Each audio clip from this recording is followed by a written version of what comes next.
If you've been thinking that you want to start your own podcast, consider this your sign and your permission slip. I'm Sarah Heater, your host of Big Brave Business, and I'm also the founder and CEO of PodFox Media. We're a podcast production and strategic consultation company, and we've helped launch almost 100 shows and consulted on hundreds more. In 2024 and beyond, there are so many choices out there for podcast editors or managers or even production teams. But the difference when you work with PodFox Media is that you get access to not just our strategic support, and believe me, we are some of the best in the business, but also our core values. And that's something that I know if you've been listening to Big Brave Business for a while, you are well familiar with. If you know you want to work with a team that has your back and is actively working to change the world through revolutionary podcasting, working with thought leaders in a ton of different industries whose voices might be underrepresented in their communities or their industries or in podcasting, because let's be honest, it's a middle-aged white dude's game. That sounds like the kind of team and the kind of environment you want to be part of and you want to have behind you to get your podcast off the ground.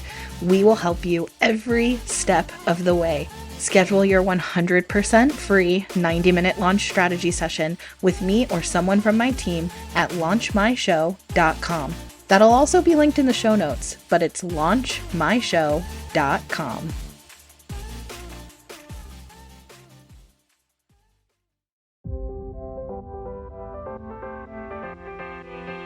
Welcome back to Big Brave Business. I'm your host, Sarah K. Heater. Big Brave Business is a podcast where we challenge the status quo of traditional business practices. So if you're ready to challenge norms, rewrite the rules, and redefine what it means to lead with courage and integrity, then grab a notebook and let's dive in.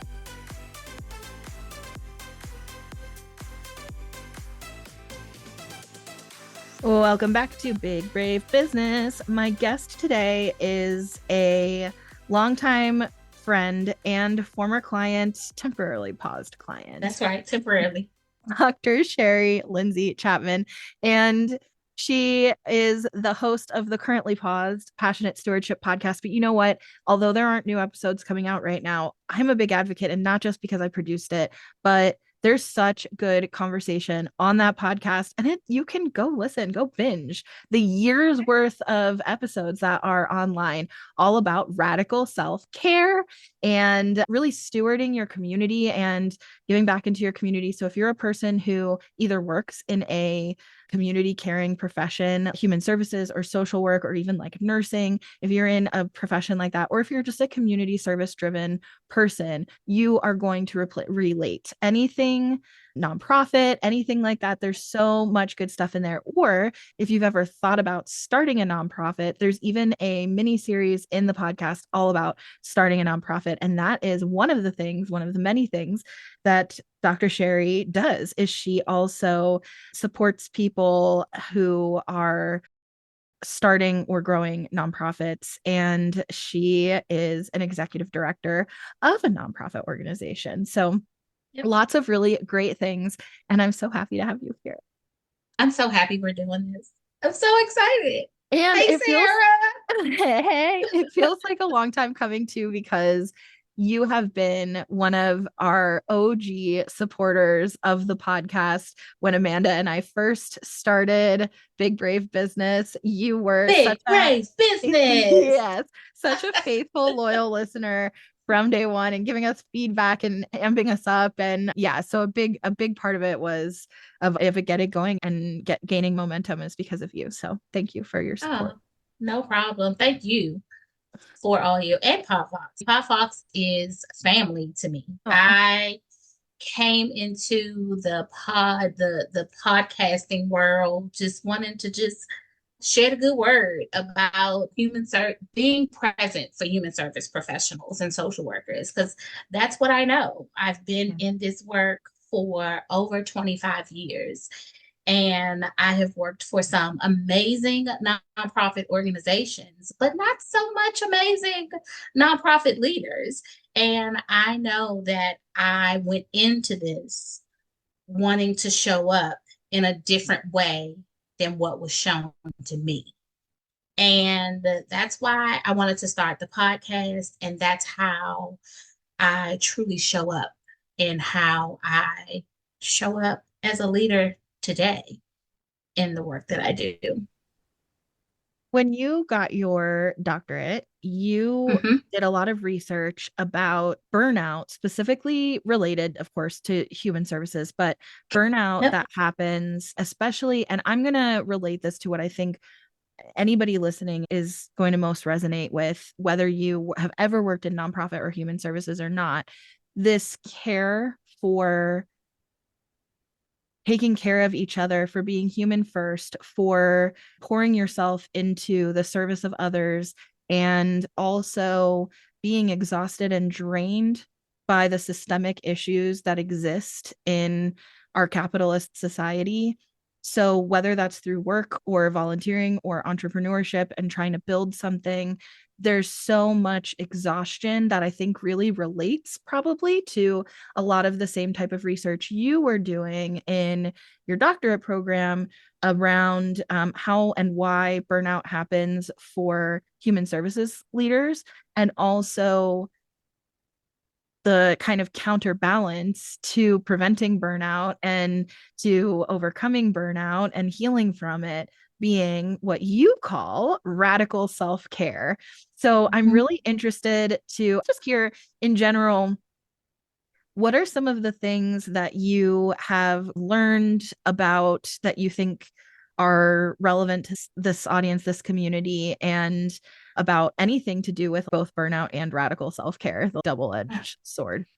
So historically, when you think of burnout, historically burnout was a concept for work fatigue. The symptoms of burnout are emotional exhaustion, cynicism, and there's one more that always slips my mind. But emotional exhaustion is the one, and cynicism is the one, are the two that always stick in my mind the most, because those are the two that I have witnessed in employees and also experienced with employers the most.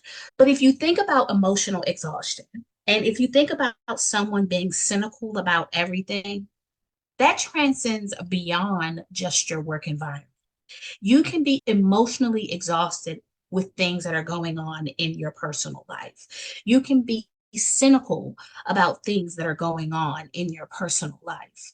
So when I started my PhD journey and I got to my doctoral process, first and foremost, I just wanted to be done. So I'm like, let me do something that I know like the back of my hand, and let me breeze through IRB, shall I?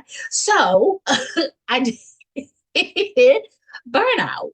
But in the process of doing it, it became a little bit more difficult than what I thought. So I'm like, oh, this is not going to be a breeze after all, because then I begin to uncover so much more than I had anticipated.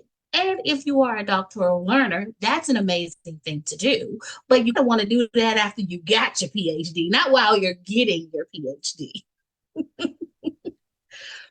But what I was hearing from a lot of human service professionals that I was engaging with, and a lot of social workers that I was engaging with, is that a lot of times the burnout that they were experiencing, and let's be real honest about this, if you are already experiencing burnout, it's a little bit too late. As a leader, as an organization, as a business, whether you are nonprofit, whether you are corporate, you want to prevent burnout. If your staff, if your leaders, if your board, if your frontline folks are already experiencing burnout, it's a little bit too late. You want to stop burnout from manifesting in a person's body. You want to stop burnout from manifesting in the environment. A lot of these individuals were already experiencing burnout. They were already there. So they were very cynical about the work that they were doing, and very cynical about their employees, and very cynical about their colleagues. They were emotionally drained and exhausted, not just from the work, but the lack of support that they were getting from leadership. A lot of times when I go into an organization and I'm doing consulting work within an organization, I start by looking at policies and procedures. What does your policies and procedures look like? Because the way your policies and procedures are written, the way your policies and procedures are sitting in an organization, they can be inducing burnout. As an employee, am I made to feel like I have to come to work when I don't feel well? As a mother who has a young child who needs to get off at 4 o'clock because I didn't have to get on public transportation to pick my child up from aftercare because now school starts, am I made to feel like I have to complete this deliverable or I'm not going to have a job? All of these policies and procedures, they create this stress, this anxiety that is not good for the body. And all of these things induce burnout. And then on top of that, then you have to go home to your home life. What's going on in your home life that's compounded on top of everything that's going on in your work life? So then you bring in radical self-care. Now, I know we so sick and tired of hearing self-care, self-care. You're going to hear it again today, self-care. But we're talking about radical self-care now. And when we talk about radical self-care, we're talking about taking things to a whole nother level. A girl love a good pedicure, a good manicure, and I love a good massage. But once it's all said and done, once the toes look good, once the nails are nice and shiny, and once the body is nice and relaxed, then what? So when we're talking about radical self-care, we're talking about the social, we're talking about the mental and emotional, we're talking about the physical, we're talking about the spiritual. And when we talk about spiritual, we're not talking about Jesus Christ. You might want to hug a tree and pray to a rock. That's your business. But whatever it is that brings you the help that you need, that's when we talk about when we're talking about spiritual. And we're talking about the professional. We're talking about 5 domains when we're talking about radical self-care. How are you feeding those 5 domains in your life? And if you think about it, those 5 domains, that's your entire self. So when we're talking about self-care, yes, you can go get a pedicure with the girls, but when you get home, is your husband still getting on your nerves? Do you still need to go to therapy? So when we talk about radical self-care, we're talking about what are you doing in each domain of your life that brings you happiness, that helps you feel whole, that brings you peace, that brings you joy, that brings you an abundance of all things that are good. Yeah. Okay. There's like just so much to unpack there, and I love it. And this is why I like talking about this subject matter with you, because I do feel like pretty much every business podcast out there and every empowerment and whatever, everybody talks about burnout and self-care. And yet I don't feel like I'm learning anything a lot of the time. And this is where I like talking to you about the subject matter, because when I think about radical self-care through this lens of it's all of these different facets that make up your whole person. And how do we look at each one of these things? And yes, you're totally right. These quote unquote self-care activities, if you're still on the brink of divorce, or your kid is going through health issues, or you're going through health issues, or you're struggling financially, or you're facing something, any number of traumatizing situations, big T or little t trauma, then no amount of pedicures is going to make that will take it away. It's not going to make you suddenly equipped to then show up as a whole person to work. And that doesn't mean that getting pedicures isn't part of self-care, right? Like, we're not saying don't stop getting them. There's lots of reasons why those things make you feel great, but that isn't enough to really capture the essence of how burnout happens and truly preventing burnout. But I want to dial all the way back to the first part of the discussion that you brought up of when you go to assess a burnout situation from an organizational standpoint. One of the first things we do is look at policies and procedures. And I think this is one of the ways where we start to see like systemic issues, because we've got people who are leaders of companies and creating brands and building out maybe even the most caring people, the most well-meaning people.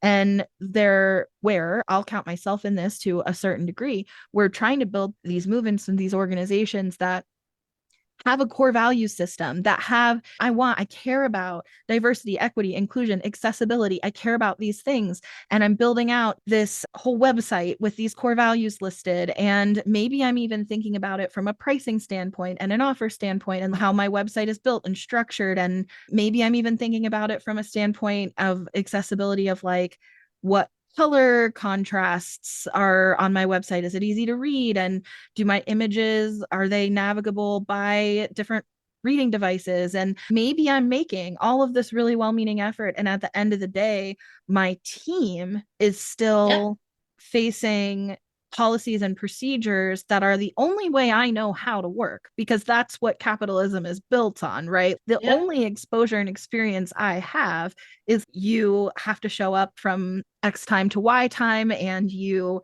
have to clock in and clock out. And during those hours, you're supposed to be 100% for work, and you're replaceable, and you're just a number, and you owe me all of your loyalty, and you should treat me and my company like we're your family. But then I'm not going to extend that same courtesy to you. I'm expecting you to be a workhorse, and all of these layered things. And especially when you bring up stuff like motherhood, because that disproportionately is going to impact mothers as far as being able to be a good mother and a good parent and a present parent, let alone things like maternity leave and whatnot. But even just being available to pick your kid up from school, like all of these layers. Right. Yeah.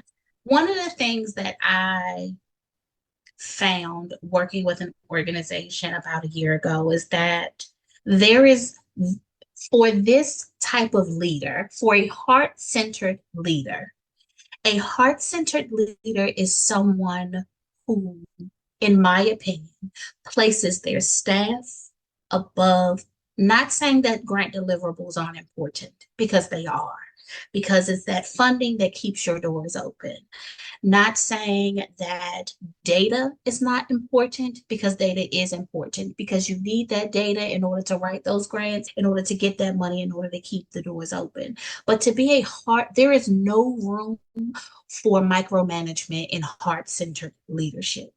And when you have an organization where there is micromanaging going on, your turnover is very high, your morale is very low,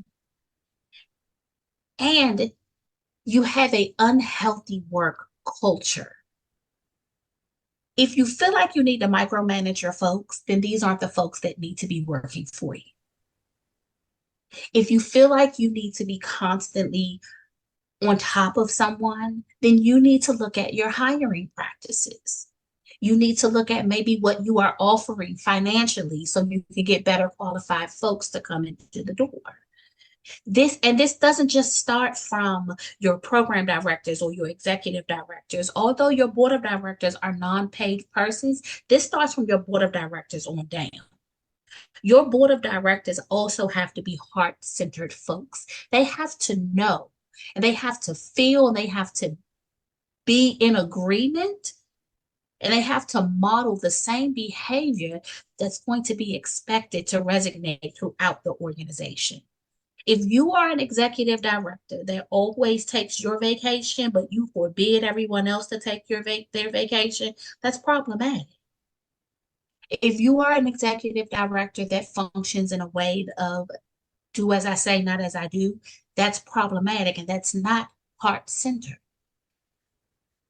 I'm not saying that I am a perfect executive director, because I'm not. I make mistakes all the time. However, I know how I have always wanted to be treated when I was a client-centered staff person.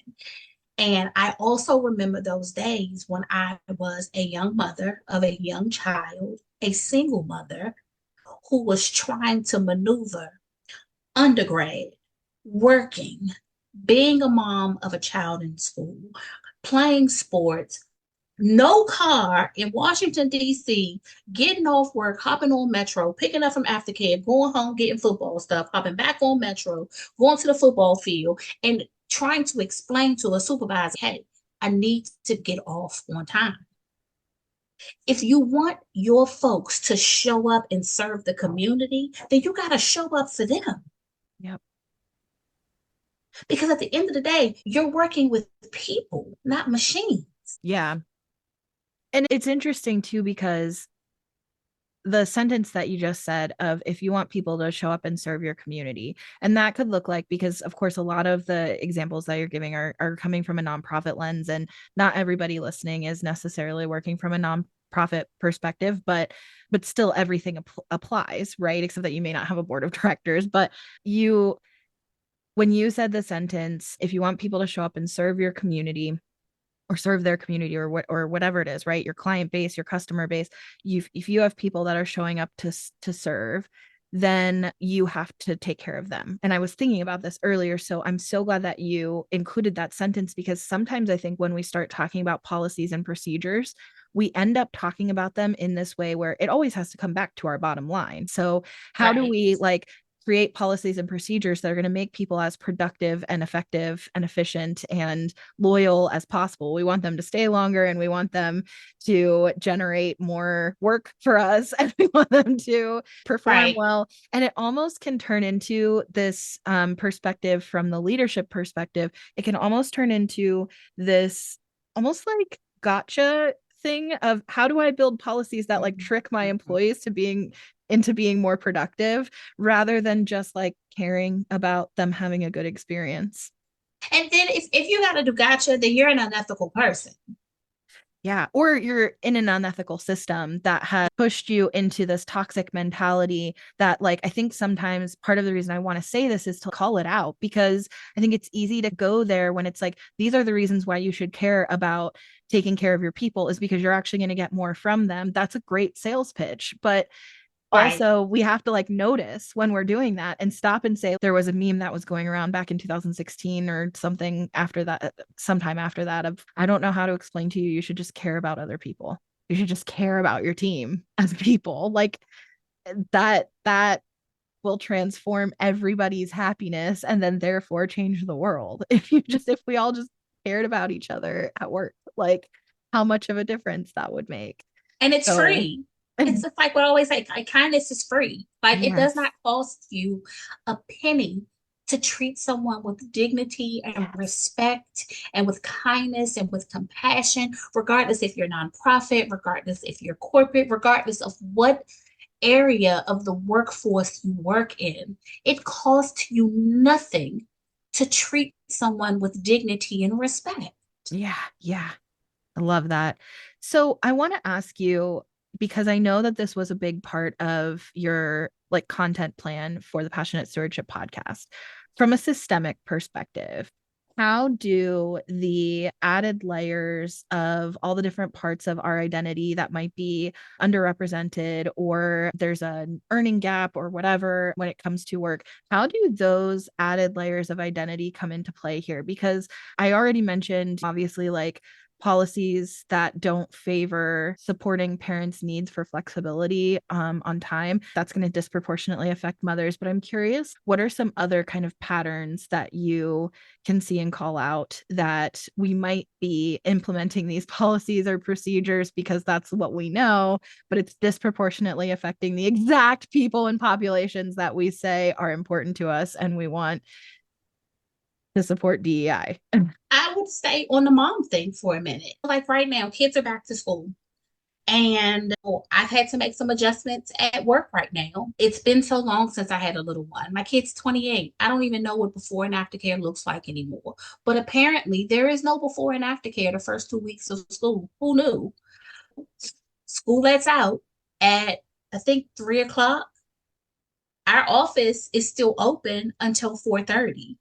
Everyone who has school age children now have to leave at 3 so they can get to the carpool line or they line up in the cars to pick up the kids. You have to conform for your people. What, you gonna fire somebody because they gotta go pick up their kid? What are you doing to that?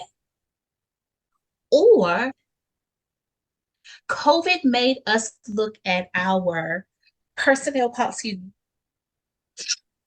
COVID made us look at sick leave, flexible work schedules, work from home schedules.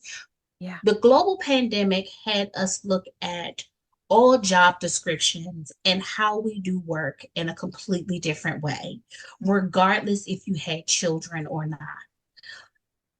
As I work for a domestic violence, sexual assault, and human trafficking response organization.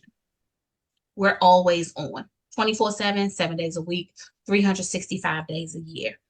DVSA human trafficking does not stop because of a global pandemic. However, now as a leader, I now have to think about the older individuals that work in our office who have predisposing health issues. And now we have a global pandemic. And who have the right to say, because I am diabetic, I'm not coming outside. Or the young mother who now has to homeschool, so she can't come to work because now she used to take her child to school every day, but now she has virtual academy or whatever they called it. Now she's at home. So it's making you have to conform. Now, will you conform with an employee who's just not a good employee, who's not doing a good job? No, that employee shouldn't be there anyway. But you know that if you have some good people and if you have good workers, you have to sit down and you have to revisit your policies and procedures. You have to revisit what flexible work schedules look like. You have to revisit what remote, even if you were an organization or an office or a corporation that never ever had remote work schedules, now what does that look like? What does it look like for individuals who have health issues, who have asthma, who have diabetes, who it's not safe to be out right now? Saw on the news the other day. North Carolina is one of the states for West Nile. Excuse me. Say what? So now, do I need to now sit and look at our policies? And now do I need to put a West Nile policy in place? Because now this might be an issue for us. And what of our staff segment, health-wise, is it going to impact? It puts you in a position that you have to look at your staff and you have to put them in these segments. You got to put them in moms, those with health issues that have generously disclosed that they have health issues. Also, who we are an organization. I believe in representation. For me, representation is number one. So our staff demographic looks just like our client demographic. Right now, with all of the immigration stuff going on, I have to also think about some immigration stuff. What does that look like? So it's almost segmenting my staff to ensure that, one, clients are still treated, they still get what they need from us, but also ensuring that that I am taking care of folks that I care about, that I am taking care of folks that are showing up every single day and that are serving the community. And conforming to that in a way that's still fiscally responsible for the organization and for our community. And I want to mention too, something that comes to mind for me is this slippery slope of when we say we want to make accommodations and policies and procedures that are going to make work accessible to good employees, not necessarily for a bad employee, right? But then there's this slippery slope of what makes a bad employee. And I think there are some things we know, right? If the employee is stealing money from or resources from your company or organization, that's a no-brainer. If they are physically, but it's the employee who already had a write-up, a verbal warning, and then an employee who had a write-up in their folder. So when I reference bad employee, that's what I'm referencing. Someone who had a verbal write-up, now they have a written write-up in their folder. Sure. Or they might be on an employee improvement plan, something like that. Or even they're physically or verbally or emotionally harming other people in your workplace. Okay, no brainer. They have bad attitude and they don't want to be there. That could could be Yep. enough of a Very reason, right? toxic. Yep. There's all kinds of things like that that are like easy to point to.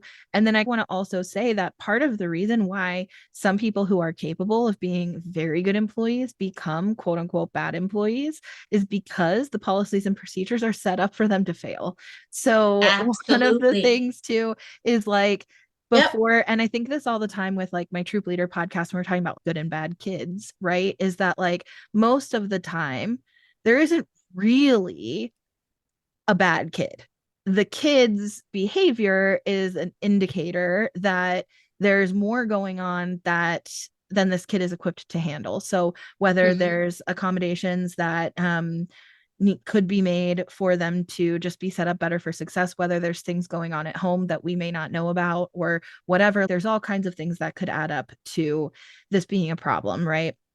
And I think that's the same, even though I don't mean to infantilize our teams, there is something to be said. Kids are just people. There's something to be said for that's true for all people. If somebody is struggling with meeting deadlines or attendance or whatever at work, there's going to be a reason why. And there may be Right. 1,000 reasons why. And caring about helping them be successful. And I think one of the things that can get tricky, because you mentioned about health stuff, if they've generously disclosed this, then we know, and then it can be easier for us to accommodate that. But they also aren't obligated to disclose things. So Right. then, and in Right. some cases, it's like illegal for you to ask things. So I Right. think that there's, one thing that works really well for me is asking from a place of curiosity as far as what can I do to support you? What do you need in order for this to be like, are these deadlines realistic? Are these deliverables realistic? Is this like any of these work expectations, are they realistic? And if the answer is no, can you share with me a little bit behind why that's unrealistic and Why? also Mm-hmm. what would it look like to be realistic? If Just they actually were. have Mm-hmm. that conversation. What can we do to support you in making these deliverables possible? Do you need more team? Do you need a different resource or a different tool? Do you need some flexibility and understanding? Do you need time off? Maybe you need time off. Like And sometimes that's we all just why need it. But that's why a trauma informed care environment is so important to me. Because with a trauma informed care environment, it empowers your employees, it empowers everyone. It positions them in a place that they know that their feedback is valued. It Mm-hmm. positions them in a place that they know that if something doesn't feel right, if something doesn't sound right, that they can voice that, and then there is a shared solution. There is some shared decision making. There is some shared outcomes for that person that can't come to work because of health stuff. What is it that we can do to support you right now? Is it giving you remote access to our database? Is it giving you remote email access? Because truth is, I don't want nobody missing out on no paycheck. But I also know that due to the sensitivity of a lot of our work, it has to be done in office. It cannot be taken out of office. But let's think about what you can do at home. Let's think about what is not so sensitive and what's not so protected that you can do at home. Now, don't just say no for the sake of saying no, because for me, there is always a solution. We can always come up with something. It might not be 8 hours of work, but we can come up with something.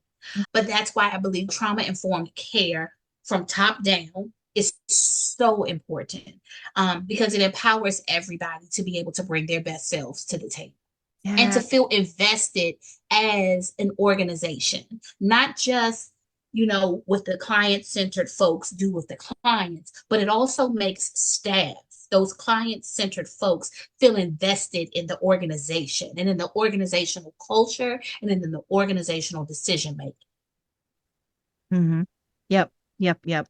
This is so interesting. My mind is just reeling because I'm thinking about obviously the bulk of what I've been thinking about is my own team and as my team's growing and like the decisions that we make and how we communicate and all of that. But I love what you were saying there too, that then makes me think about how in turn they're able to serve our clients and then how I serve my own clients. You get frustrated in times where you're like, certain accounts you just really want to hold them accountable and you want to enact these like strict policies or something like that that just feel bad. I'm going to instate late fees and I'm going to hold them accountable in this way and that way. And you have to stop and think about from a trauma-informed perspective, as you were just saying, like the same way I want to take care of my team, the same way I want to take care of myself, the same way I want people to care for me. Like, okay, deep breath, and then reassessing, like, how do I go back and look at this as approaching it the same way, from a place of curiosity, from a place of support and human first and all of that. Mm-hmm. So yeah, it makes me feel excited about leadership, thinking of it from these kinds of perspectives. And I just really appreciate you. And I don't want to, for the sake of time, we've got to wrap up, but I want to come back around to, I think, what did you say there were seven different categories for Five. five? I'm adding. Five domains. Okay. Five domains for self-care. Can we go through them one more time and maybe a tip for what people can do for each of them? Absolutely. So professional radical self-care. That is how I think we've been touching on it here and there since we've been chatting this evening. But professional radical self-care is, what are you doing in your professional surroundings that's helping you take care of yourself? Are you setting those good boundaries between you and your supervisor? If your work time is 8:30 to 3:30 or 8:30 to 4:30, at 4:30, peace out. If your supervisor comes to you at 4:30 with a deliverable, it's okay for you as an employee to have that conversation with your supervisor. Say, hey, I get off at 4:30. I need to go home. It's okay. I don't know. There is this thing that I can't talk to my supervisor. Yes, you should be able to have that conversation with your supervisor. It's also having having relationships with colleagues is a beautiful thing, but having healthy relationships with colleagues, and healthy relationships meaning water cooler talk ain't always the best thing to do. If your colleagues want to sit there and want to gossip about another colleague, create that boundary, walk away. Do what is best for you in your professional environment. Make sure that you are having supervision with your supervisor, talking over your professional goals, asking your supervisor if they have any goals and objectives for you, sharing what your goals and objectives are for yourself. If you do have shared goals and objectives for one another, share what those goals and objectives are. How, if you did not meet, what do you need from one another in order for those goals and objectives to be met? Not taking on more than what you know you are capable of taking. If your colleague can't get it done and you don't have the bandwidth to do it, it's okay to say no. It's okay to tell a colleague no, even if you and that colleague might go out for happy hour on Friday. It's okay to say no. That's a little bit about professional self-care. Social self-care. Getting with them good girlfriends who feed your soul, that you can sit back and have a good old laugh to the point that you might have tears rolling down your face, or pick up a good old book. I love a good book. Pick up a good book. What are you doing socially that feeds your soul, that makes you happy, that gives you all the life that you need in that moment? Physical self-care. Are you making those doctor's appointments? If you are a man, are you making those prostate exams? As a woman, are you making those mammograms if you're old enough, are you making those yearly mammograms? Are you making your pap smears every 3 years if you've reached the age that you only have to go every 3 years? Are you doing what you need to do? What are you putting in your body? What are you putting on you only got one? You only got one. You ain't fitting to get another one. So while you got this one, what are you putting in? What are you putting on? Are you doing everything you need to do to ensure that you are loving yourself physically? If you are not an exercise person, what are you doing just to get a little bit of physical activity? So that's physical radical self-care. Mental and emotional.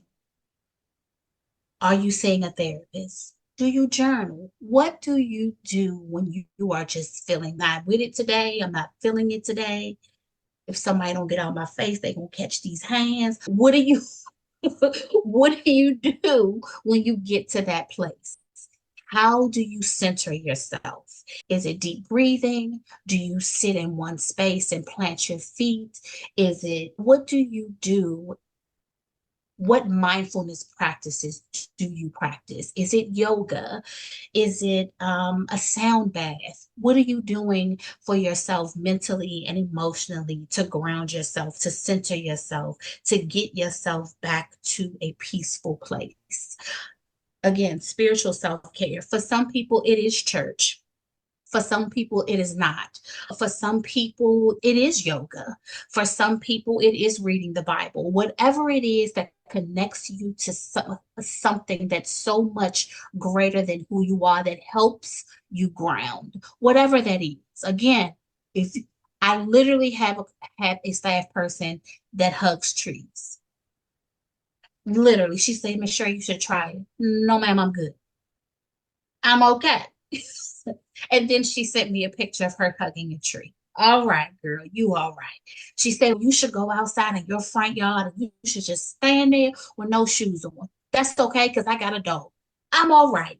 But those are the things that she does to just ground herself and just to feel spiritually connected to her higher power.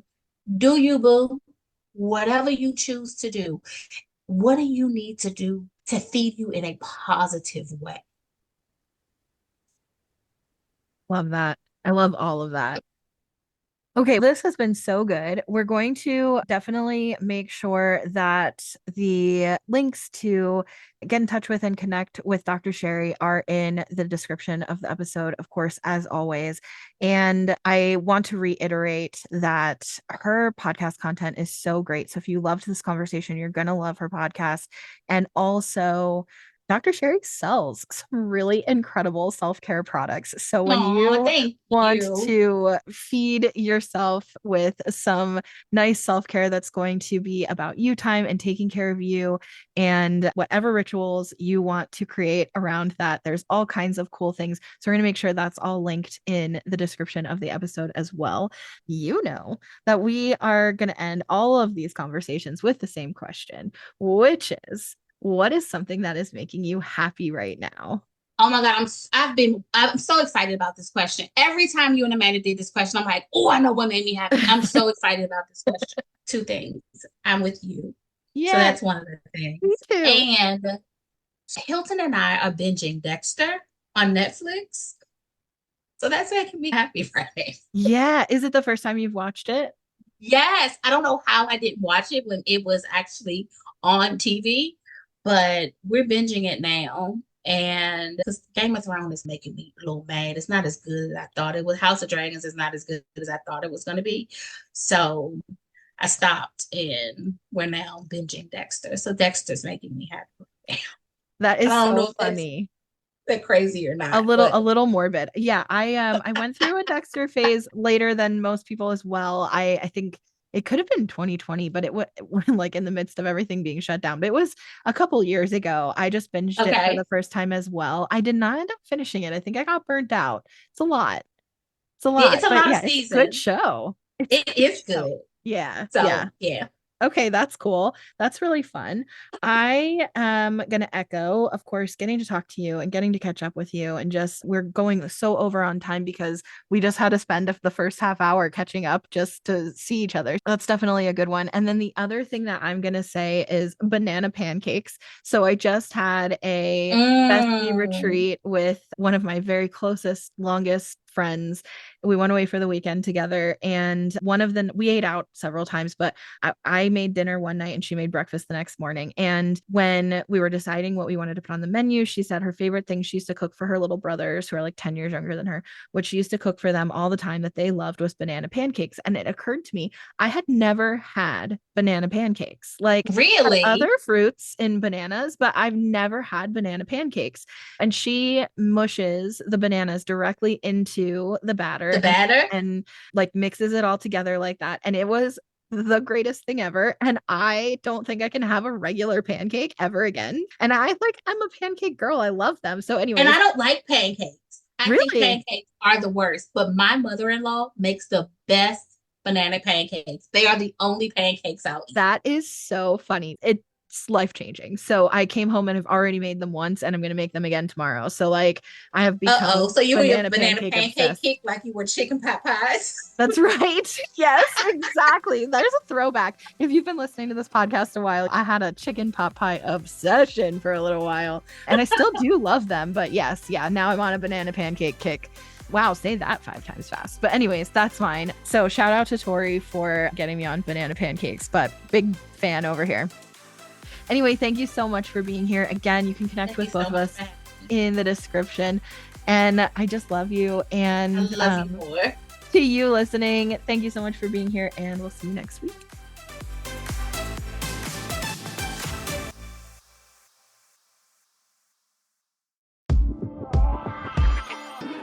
If you already have a podcast, but you're feeling stuck or frustrated because nobody's really listening, or you just wish more people were listening, or you want to figure out how to start making some money from your podcast, whether that's through sponsored ads or any other form of monetization. By the way, did you know there's other forms of monetization? That is exactly the kind of thing that my team at Podfox Media can help you achieve. You can schedule your strategy session with us today at helpmyshow.com. That's helpmyshow.com. Schedule a session and I'll see you there.